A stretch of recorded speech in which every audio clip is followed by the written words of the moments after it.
को दर्शाता है। भक्ति में मूल्य ज्यादा कम थोड़ी होता है। अष्ट सखाओं में एक सखा हुए कृष्णदास।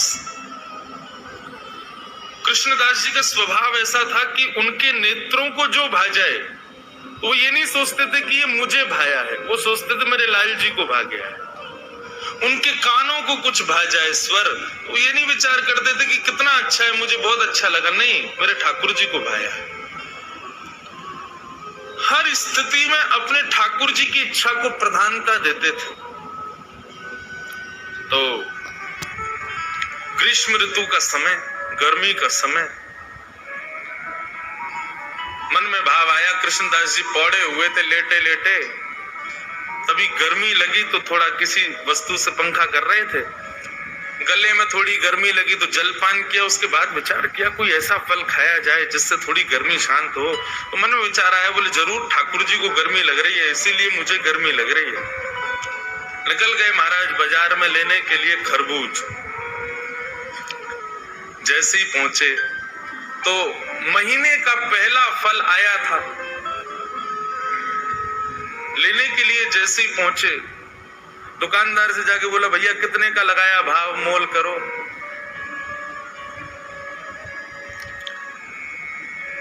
दुकानदार ने जो भी भाव था उसका 1 रुपया 2 रुपया बताया, बोले इतने का है, लो। यहाँ कृष्णदास जी खरीदने लगे, इतने में ही राजा के सैनिक आ गए। सैनिकों ने आकर कहा, बोले नहीं, महीने का पहला फल है, पहले राजा की सेवा में जाएगा, बाद में किसी मंदिर मठ में जाएगा। कृष्णदास जी बोले यहाँ तो हमारे लाल जी की नाक कट जाएगी अगर ये फल राजा के यहाँ गया तो। महीने का पहला फल है, ठाकुर जी की सेवा में जाना चाहिए। अब इनको प्रवचन क्या सुनाऊं मैं? ये राजा के यहाँ रहने वाले लोग, इनमें बुद्धि विवेक तो होता नहीं है, केवल तनख्वाह के लिए राजा की जय जयकार करते हैं। हमारे यहाँ तनख्वाह थोड़ी देते हैं ठाकुर जी, हम तो फिर भी जय जयकार करते हैं। ये राजा के लोग, इसको क्या समझाऊं मैं? कृष्णदास जी उनको समझाते तो बात बिगड़ जाती। कृष्णदास जी ने बोला भैया देखो, पहले हम आए तो हमको देना चाहिए। दुकानदार बोला पहले आप आए हो, लेकिन अगर इनको नहीं दिया तो ये दंड दे सकते हैं मुझे, राजा के लोग हैं, मैं तो इन्हीं को दूंगा। कृष्णदास जी बोले अगर हम तुमको दुगना रुपया दें तो, 1-2 रुपए की चीज की अगर हम 5 रुपए दें तो भी नहीं दोगे? तो उसका मन थोड़ा लोभ में आ गया। उसने कहा भैया देखो, आप भले ही राजा के हैं, लेकिन राजा सबका भला चाहता है ना, अगर इनकी वजह से मेरे घर की रोटी बढ़िया आ जाए तो फिर मैं इन्हीं को दे देता हूँ, ये 4 रुपया दे रहे हैं। राजा के सैनिकों ने कहा हम पे कोई कमी है क्या, हम 10 रुपया देंगे, लाओ अब हमको दो। 10 रुपया बोला तो कृष्णदास जी बोले हम 15 रुपया देंगे।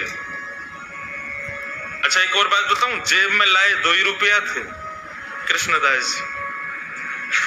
लेकिन भक्ति में विचार नहीं करना होता ना, यही तो हम सिखा रहे हैं आपको। लाए 2 ही रुपया थे, लेकिन बातें देखो। सैनिक बोले भाई राजा की नाक कटेगी, सुनो 20 रुपया देंगे, फल हमको दो।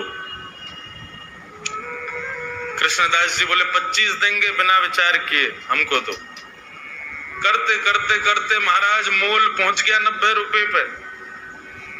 कृष्णदास जी सीधे बोले हम 100 रुपया देंगे, अब तो हमको देना ही पड़ेगा। फल वाला सोच रहा है ये जल्दी ले में, और मैं यहाँ से जाऊं, मेरी तो छुट्टी, अब तो 1-8 साल अगर दुकान नहीं भी लगाऊंगा तो चलेगा, 100 रुपया मिल रहे हैं, उस समय बहुत होते थे।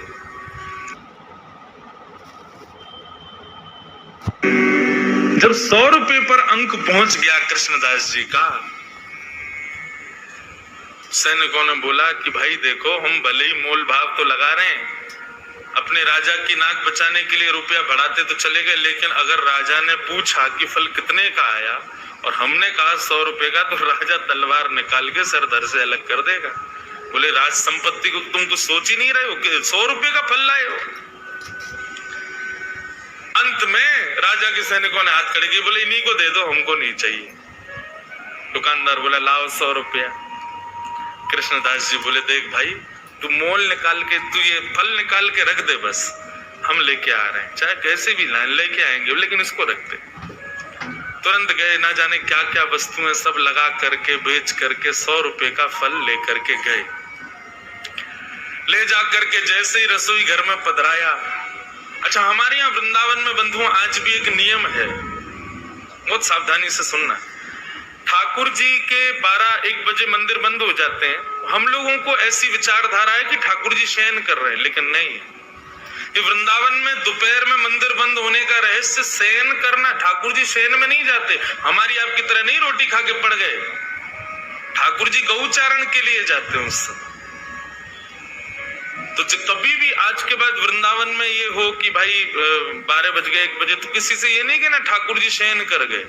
कई लोगों को मैंने देखा 1 बजे मंदिर पर, अब तो बिहारी जी के शयन हो गए। नहीं, शयन रात्रि में होता है। दोपहर में तो ठाकुर जी वनचारण के लिए जाते हैं, वन में गए, गौचारण करने गए। और उसका प्रत्यक्ष प्रमाण ये है कि जब ठाकुर जी का उत्थापन होता है 4 बजे के आसपास मंदिर खुलते हैं, तब ठाकुर जी का फलों का भोग लगाया जाता है। क्यों? इस भाव से कि ठाकुर जी वन में हैं और भिलनियां भोग लगा रही हैं। वन में कोई पके हुए पदार्थ तो मिलेंगे नहीं, तो इसलिए फल का भोग लगाते हैं। आज के बाद कभी भी दोपहर में ठाकुर जी का जब मंदिर बंद हो, तो उस समय भाव क्या है कि ठाकुर जी इस समय वनचारण में, यमुना के तट पर घूमने गए, बांडीर वन गए, गैया चरावे नंद बाबा की। इसीलिए कई जगह आपने देखा हो, देखो सेवा के भी बड़े भाव हैं। श्रीनाथ जी की सेवा, हम छोटे ठाकुर जी की सेवा करते हैं। श्रीनाथ जी की सेवा में गैया और ये बच्चिया, ठाकुर जी के खिलौने, ये पूरे दिन ठाकुर जी के सामने नहीं रखते। ये केवल तब रखते हैं जब ठाकुर जी का राजभोग हो जाता है। सब लोग इधर देखो, इधर देखो, यहाँ देखो, कथा सुनो। देखो, समय 3 ही दिन है आपके पास और मेरे पास। कोई कितनों चिल्लावे, आवे जावे, कूद पड़े आपके ऊपर, आप अपनी दृष्टि यहाँ से मत हटाना। दृष्टि और कान ये दोनों बस यहीं रखना।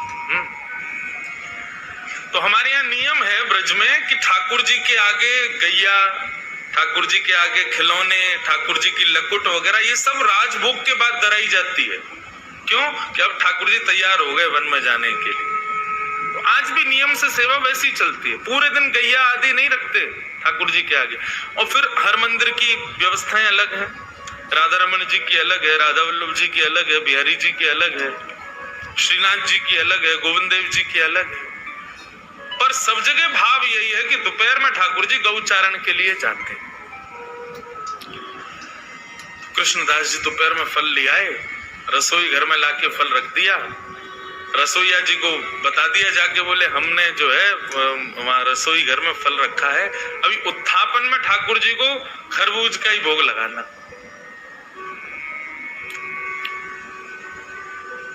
कृष्णदास जी बड़े प्रसन्न थे कि भैया महीने का पहला फल ठाकुर जी की सेवा में आएगा, ठाकुर जी पाएंगे, आनंदित हो जाएंगे। रसोईया स्नान ध्यान करके जैसे ही रसोई घर में गए, पूरी रसोई खोज ली, लेकिन महाराज फल नहीं मिला। कोई ले गया उसको वहां से। बाहर आके कृष्णदास जी से कहा, बोले कि कृष्णदास जी अंदर तो फल है ही नहीं। बोले अरे मैंने वहीं रखा है।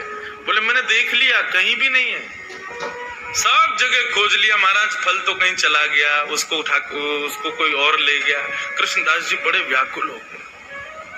बोले एक तो मैं अपने लाला की नाक बचावे के काजे राजा के सिपाहियन से लड़ झगड़ के लायो, 2 रुपया के फल को 100 रुपया को लेके आयो, कितनी वस्तु बेच के आ गए हो।